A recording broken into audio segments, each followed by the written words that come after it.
Students, welcome to my channel. मैं हूं आपकी एजुकेटर चंद्रा और आज की इस क्लास के अंदर हम करेंगे मतलब कि इससे पहले हमने किया है कि नेचुरल कंडीशन में जो एंटीबॉडी जनरेशन है कौन कौन सी है क्या क्या है वो सब उससे रिलेटेड एमसीक्यूज थे। अब इस क्लास से हम शुरू करेंगे कि जो एंटीबॉडी जनरेशन या जनरेट हो रही है कब, जब इम्यूनो टेक्निक हम यूज करते हैं लेबोरेटरी के अंदर इम्यूनो टेक्निक से रिलेटेड जो एंटीबॉडी जनरेशन है वो उससे उसके एमसीक्यूज करेंगे, ठीक है ना। तो इसके ऊपर हमारी 3 क्लास होगी। 3 क्लास हमने उस पे ली है जो जनरल मतलब नेचुरल कंडीशन में जो इम्यून एंटीबॉडी की जो कंडीशन थी वो। अब है 3 क्लास जो इम्यूनो टेक्निक के ऊपर। चलिए शुरू करते हैं। First question: what is the primary role of antibodies in immunohistochemistry? जो immunohistochemistry है IHC, हम इसके बाद जो भी क्वेश्चन आएंगे ना उसमें ये शॉर्ट फॉर्म यूज करेंगे IHC, जिसका फुल फॉर्म क्या है? इम्यूनोहिस्टोकेमिस्ट्री। तो एंटीबॉडी प्राइमरी रोल क्या है एंटीबॉडी का IHC के अंदर? Option A to detect DNA, option B to detect specific proteins, option C to stain lipids, option D to detect carbohydrate. Correct one is to detect specific protein, क्योंकि जो antibody है वो क्या है, जो डिटेक्ट किसको कर रही है? एंटीजन को करेगी। तो एंटीजन क्या है? एक प्रोटीन है। तो ये एक स्पेसिफिक प्रोटीन को डिटेक्ट करेगी, यानी कि एंटीबॉडी एक स्पेसिफिक एंटीजन के लिए बनी हुई होगी। Next, which of the following is characteristic of polyclonal antibody? Polyclonal antibody का कौन सा कैरेक्टरिस्टिक है? Option A they are generated from single B cell clone, option B they recognize multiple epitopes, option C they are more specific than monoclonal antibodies, option D they are produced by hybridoma technology. Correct one is option B they recognize multiple epitope, ये multiple इपिटोप को recognise करते हैं। पोली है, पोली का मतलब ये multiple है। Mono होता तो सिंगल होता, तो सिंगल है मोनो के लिए यूज होगा, मोनोक्लोनल ऑब्वियसली यहाँ पे है नहीं। और स्पेसिफिक वही होता है जो एक के लिए बना होता है, पोली है तो मैनी के लिए, तो ऑब्वियसली वो स्पेसिफिक नहीं होगा। और हाइब्रिडोमा टेक्निक भी मोनोक्लोनल एंटीबॉडीज बनाने के लिए यूज होती है। तो करेक्ट ऑप्शन हमने डिटेक्ट कर लिया है। Next, monoclonal antibodies are typically produced using which technique? देखो वही क्वेश्चन अभी डिस्कस किया, यही आ गया। Option A ELISA, option B western blotting, option C hybridoma technology, option D immunoprecipitation. Correct one is hybridoma technology. Next, which animal is most commonly used for producing monoclonal antibodies? जो monoclonal type की antibodies है उसको produce करने के लिए most commonly use होने वाला animal, option A mouse, option B rabbit, option C goat, option D horse. Correct one is mouse. Mouse use होता है मोस्टली लेबोरेटरी में। नेक्स्ट, which of the following enzyme is commonly used to label secondary antibodies in IHC?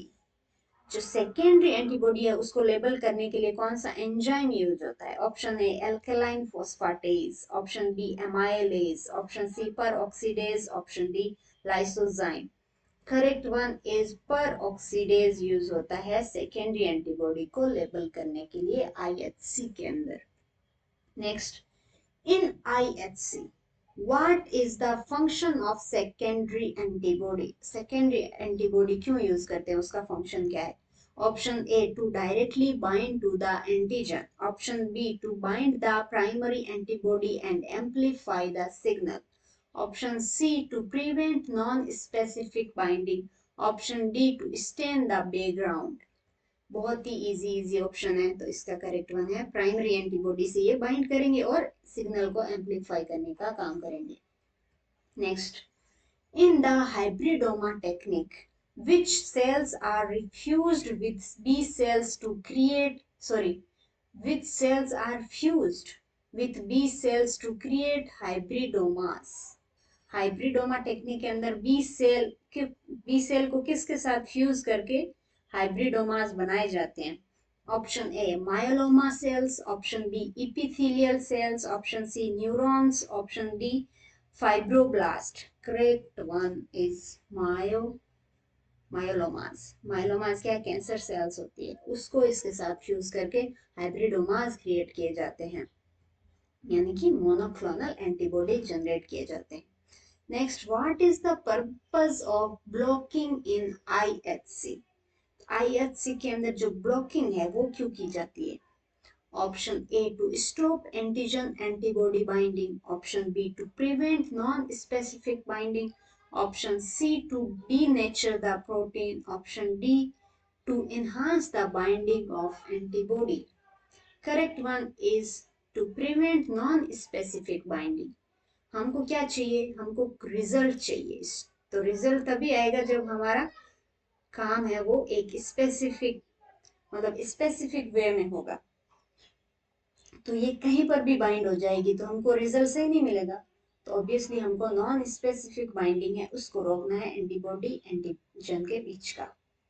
Next है which buffer is commonly use for washing in IHC staining. Buffer कौन सा use होता है washing के लिए, स्टेनिंग जो यूज हो रही है आईएचसी के अंदर.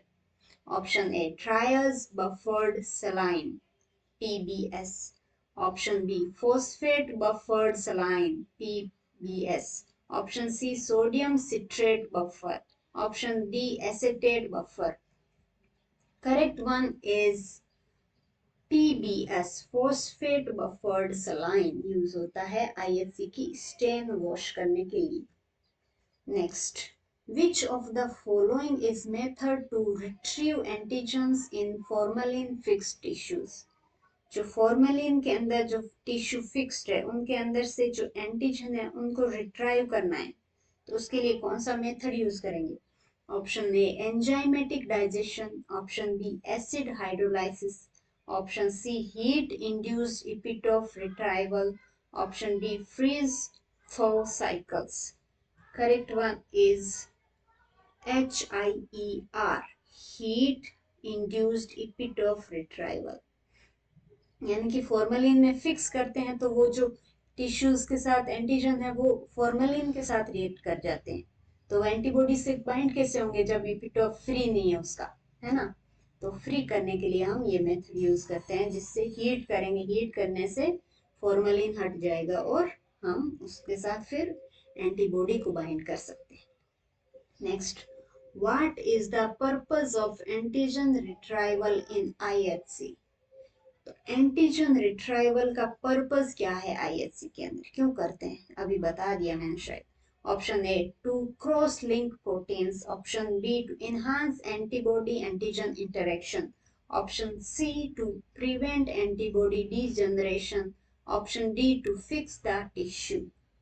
Correct one is to enhance antibody antigen interaction. Obviously क्योंकि वो जब फिक्सेशन हुआ किसी भी टिश्यू का तो वो फिक्सेटिव जो हमने केमिकल यूज किया है उसके साथ एंटीजन का रिएक्शन हो जाएगा, वो फिर उसका जो इपिटोप है वो फ्री नहीं है एंटीबॉडी के साथ रिएक्ट करने के लिए. तो इसलिए हम रिट्राइव करेंगे, एंटीजन को वापस ढूंढ ढूंढ के निकालेंगे, उस मतलब हटाएंगे बाकी इसके साथ जो भी उनका बॉन्ड है उसको, ताकि वो एंटीबॉडी के साथ बॉन्ड कर सके. Next, which method can be used to visualize the antigen antibody complex in IHC. Visualization के लिए कौन सा मेथड यूज करेंगे आईएचसी के अंदर. हमने बाकी सब मतलब एंटीबॉडी एंटीजन का कॉम्बिनेशन करवा दिया कि ये है, अब रिजल्ट देखेंगे कैसे, वो विजुअलाइज कैसे करेंगे. Option A Coomassie staining, option B immunofluorescence, option C Gram staining, option D PAS staining, PAS staining बोलेंगे. करेक्ट वन है इम्यूनोफ्लोरोसेंस. इम्यूनोफ्लोरोसेंस विजुअलाइजेशन के लिए हम क्या करेंगे, फ्लोरोसेंस यूज करेंगे. और इम्यून टेक्निक है तो ऑब्वियसली इसका नाम इम्यूनो हो गया. Next, what is most common label use in immunofluorescence technique. यानी अब ये है कि आपका जो क्वेश्चन आया अभी कि ऐसे क्या यूज करेंगे फ्लोरोसेंस के लिए, तो वही इसमें पूछा है कि फ्लोरोसेंस के लिए हम कॉमनली क्या लेबल करेंगे।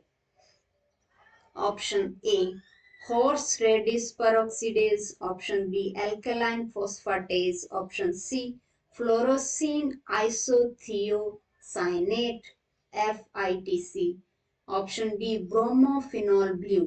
Correct one is FITC, fluorescein isothiocyanate use करते हैं for fluorescence. Next, what is an epitope. Epitope क्या है, इतनी देर से इपिटोप इपिटोप कर रहे हैं, क्या है ये चीज, आपको ऑब्वियसली ये पता है यदि आपने पहले के मेरे ये MCQs की सीरीज देखे हैं इसी टॉपिक पे।